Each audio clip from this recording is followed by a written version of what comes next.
warahmatullahi wabarakatuh. Perkenalkan, nama saya Helen Anastasia, NPM 1911010078, kelas D semester 4, Prodi Pendidikan Agama Islam, Fakultas Tarbiyah dan Keguruan UIN Raden Intan Lampung. Di sini saya akan menjelaskan resume kitab Kholashoh Nurul Yakin, tugas mata kuliah Qiraatul Kutub, dosen pengampu Ibu Lucy Suryani, MPD. Nama lengkap kitab Kholashoh Nurul Yakin yaitu Kholashoh Nurul Yakin fi Sirah Sayyid al-Mursalin. Kitab asalnya yakni Nurul Yakin fi Sirati Sayyidil Mursalin Muhammad Sallallahu Alaihi Wasallam.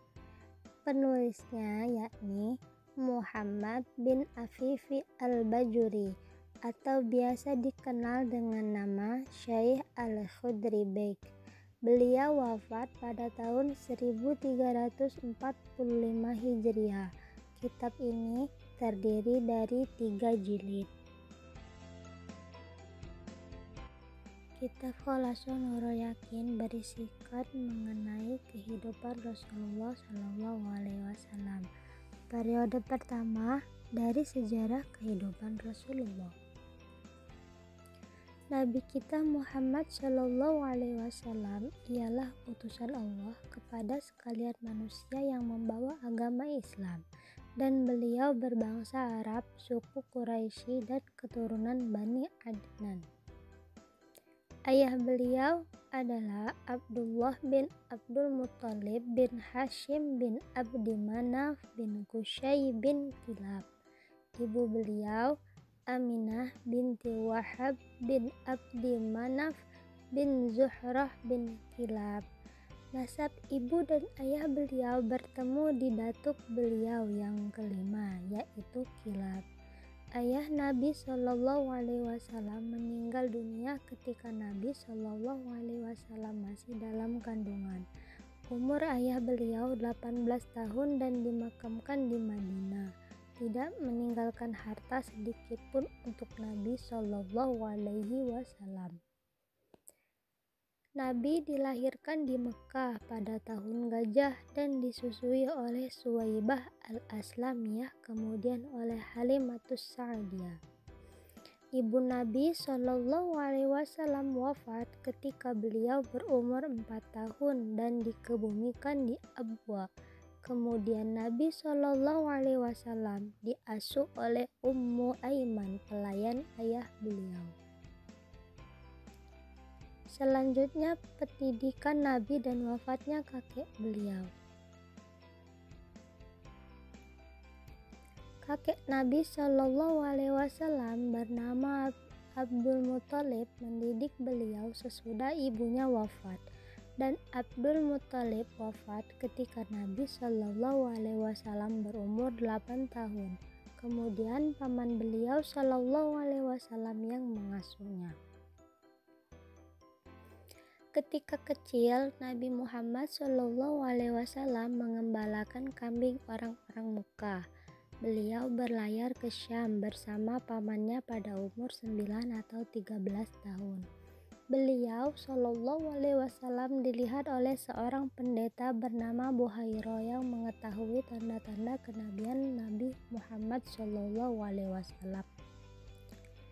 Perjalanan Nabi SAW yang kedua ke Syam. Nabi pergi ke Syam kedua kalinya ketika berumur 25 tahun dengan membawa dagangan Siti Khadijah.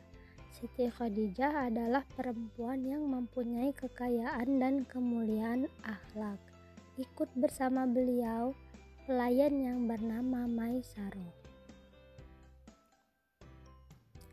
Setelah kembali selama 2 bulan dari dagang, Nabi SAW menikah dengan Siti Khadijah yang berumur 40 tahun.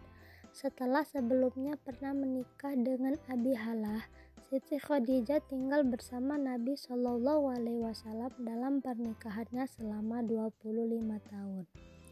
Ketika Nabi Shallallahu Alaihi Wasallam berumur 35 tahun, kaum Quraisy memperbaharui Ka'bah dan mereka menjadikan Nabi Shallallahu Alaihi Wasallam sebagai hakim untuk meletakkan Hajar Aswad pada tempatnya. Lalu Nabi Shallallahu Alaihi Wasallam melakukan hal tersebut dengan bijaksana, sehingga tidak terjadi perselisihan di antara suku atau kabilah-kabilah. Dalam masa hidup beliau Shallallahu Alaihi Wasallam terkenal dengan akhlak yang mulia. Kaum beliau sangat mencintai dan menghormati Nabi Shallallahu Alaihi Wasallam, dan Allah menjaga beliau dari perbuatan kaum jahiliyah. Ketika hampir umur beliau Shallallahu Alaihi Wasallam 40 tahun, mulailah Nabi menyukai mengasingkan diri dengan melakukan ibadah di Gua Hiro menurut tuntunan agama Nabi Ibrahim alaihissalam. Selanjutnya, periode kedua mengenai kisah kehidupan Rasulullah, yakni hijrah keluarga Nabi Muhammad Shallallahu Alaihi Wasallam ke Madinah. Ketika umur Nabi Shallallahu Alaihi Wasallam 40 tahun, Allah Subhanahu wa Ta'ala mengutus beliau sebagai rahmat untuk seluruh alam. Wahyunya bermula dari mimpi yang benar. Kemudian malaikat Jibril turun kepada beliau ketika Nabi sedang beribadah di Gua Hiro. Ia mengajarkan Nabi bagaimana seharusnya menjadi pemimpin yang memimpin manusia ke jalan yang lurus. Nabi memulai dengan ajakan secara sembunyi-sembunyi. Orang pertama yang beriman kepada beliau adalah Siti Khadijah, Abu Bakar, Ali bin Abi Thalib, dan Zaid bin Haritha. Setelah 3 tahun Nabi SAW diperintahkan untuk menyampaikan Islam dengan terang-terangan, lalu beliau mengumpulkan kaumnya untuk menyampaikan ancaman azab akhirat yang pedih. Ketika itulah turun ayat, "Ancamlah keluargamu yang dekat." Nabi SAW mengumpulkan kerabat dan keluarganya dan menyampaikan kepada mereka tentang kebenaran Islam. Akan tetapi paman beliau Abu Lahab menolaknya dengan keras. Orang Arab sebelum datangnya risalah yang dibawa Nabi, mereka menyembah berhala, membunuh anak laki-laki, mengubur hidup-hidup anak perempuan mereka, mudah membunuh satu sama lain, dan sejenis kejahatan tersebut. Ketika Rasulullah mengajak mereka untuk menyembah Allah yang Maha Tunggal dan mengajak mereka ke arah kebenaran dan meninggalkan kepercayaan mereka, marahlah kaum musyrikin tersebut dengan sangat. Maka berbaliklah rasa cinta dan hormat kepada Nabi menjadi kemarahan dan kebencian yang membara. Ketika Rasulullah SAW memaki Tuhan-Tuhan mereka dan menyesatkan para leluhur mereka, pergilah mereka ke paman Nabi untuk mengadukan hal tersebut selama 3 kali tanpa membuahkan hasil. Sebenarnya setelah sekian lama, kaum Quraisy datang kepada paman beliau Subhanahu wa Ta'ala, dimintalah beliau untuk menghentikan apa yang diucapkannya dulu. Hal tersebut tidak membuat Rasulullah kendur menyiarkan Islam. Di sisi lain, paman beliau tetap melindungi kegiatan Nabi Shallallahu Alaihi Wasallam. Ketika kaum Quraisy melihat hal itu, mulailah mereka menyakiti secara fisik Nabi Shallallahu Alaihi Wasallam, mengejek, menghina, merendahkan, dikatakan gila. Namun beliau tetap sabar dan selalu memaafkan mereka. Lalu gangguan itu ditujukan kepada para sahabat Nabi. Tiap kabilah menyiksa siapa saja yang masuk Islam dengan siksaan yang tidak manusiawi. Nabi SAW memerintahkan kaum muslimin untuk berhijrah ke Habsyah. Berhijrahlah 10 laki-laki dan 5 perempuan. Mereka tinggal di sana selama 3 bulan. Inilah hijrah pertama dalam Islam. Pada waktu yang sama juga paman Nabi SAW Hamzah radhiyallahu an dan Umar bin Khattab radhiyallahu an masuk Islam. Tahun ke-7 kenabian, kaum Quraisy mengepung Nabi SAW dan keluarganya. Mereka bersepakat untuk memutuskan hubungan dagang dengan mereka sampai keluarga Nabi menyerahkan Nabi kepada mereka untuk dibunuh. Untuk menyelesaikan hal itu, digantunglah sepucuk surat perjanjian dan digantungkan di Ka'bah. Setelah Nabi dikepung oleh orang musyrik Mekah, beliau perintahkan para sahabat untuk hijrah ke Habsyah dengan total 33 laki-laki dan 11 perempuan. Di tahun ke-10 kenabian, tergeraklah beberapa orang tangguh Quraisy untuk mengambil surat perjanjian tadi dan merobeknya. Keluarlah Nabi SAW dan para pengikut beliau dari kepungan itu. Setelah mereka tinggal selama 3 tahun di Syi'ib, tidak bisa Nabi SAW dan pengikut beliau makan kecuali dengan jalan sembunyi-sembunyi. Di tahun yang sama datanglah para utusan dari Najran kepada Nabi untuk masuk Islam. Di tahun inilah wafat istri tercinta beliau Siti Khadijah radhiyallahu an dan paman beliau Abu Thalib. Kemudian Nabi SAW nikah dengan Saudah lalu mengadakan akad dengan Siti Aisyah radhiyallahu an dan beliau tidak mencampurinya. Setelah paman beliau wafat, penindasan kaum Quraisy semakin meningkat. Oleh karenanya Rasulullah berhijrah ke Thaif menuju Bani Thaqif. Nabi SAW tinggal bersama mereka selama sebulan dan mengajak mereka untuk masuk Islam, tetapi tidak disambut dengan baik, malah Nabi dilempari dengan batu. Kemudian Nabi kembali ke Madinah. Di tahun ke-11 Allah memuliakan beliau dengan Isra Mi'raj yang di dalamnya diwajibkan untuk sholat 5 waktu. Di tahun yang sama juga Nabi SAW keluar dari kabilah ke kabilah untuk menyiarkan Islam. Berimanlah di antara mereka 6 orang dari Madinah. Di tahun ke-12 dari kenabian datanglah 12 orang laki-laki dari Madinah. Mereka beriman dan kemudian kembali lagi ke Madinah dan tersebarlah Islam di sana dengan perantara mereka.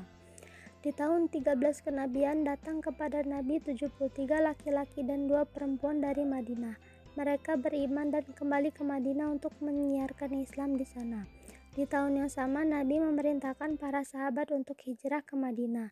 Ketika kaum Quraisy mendengar hal ini, mereka putuskan untuk membunuh Nabi. Lalu Allah perintahkan beliau untuk ikut berhijrah. Di rumah beliau, kaum musyrikin sudah melancarkan pengepungan, dan Nabi dapat keluar dengan selamat setelah Allah jadikan mereka tertidur. Nabi SAW dan Abu Bakar radhiyallahu an pergi ke Gua Hira untuk bersembunyi sementara selama 3 malam. Di hari ketiga paginya mereka berjalan menuju ke Quba, tepatnya hari kedua Rabiul Awal. Nabi tinggal di sini selama 22 malam dan diantaranya Nabi mendirikan masjid ke Quba. Kemudian Nabi pindah ke Madinah dan dalam perjalanan tersebut bertepatan dengan hari Jumat. Sholatlah beliau dengan kaum muslimin untuk sholat Jumat dan khutbah Jumat untuk pertama kalinya dalam Islam. Ketika hampir sampai di Madinah, beliau disambut dengan penuh sukacita dan perasaan gembira atas kedatangan beliau. Nabi SAW singgah di rumah Abi Ayyub Al-Ansari. Setelahnya, Nabi SAW memerintahkan orang untuk mencari kerabat dan keluarga beliau SAW yang masih tertinggal. Ikut bersama yang mencari adalah Abdullah bin Abu Bakar radhiyallahu an, dan beliau melihat sendiri keadaan kaum muslimin yang tertindas. Nabi SAW mendoakan mereka ketika sholat subuh, dan disinilah bermulanya qunut dalam sholat subuh. Itulah tadi penjelasan mengenai isi kitab Khulasatul Nurul Yakin. Semoga bermanfaat. Terima kasih. Wassalamualaikum warahmatullahi wabarakatuh.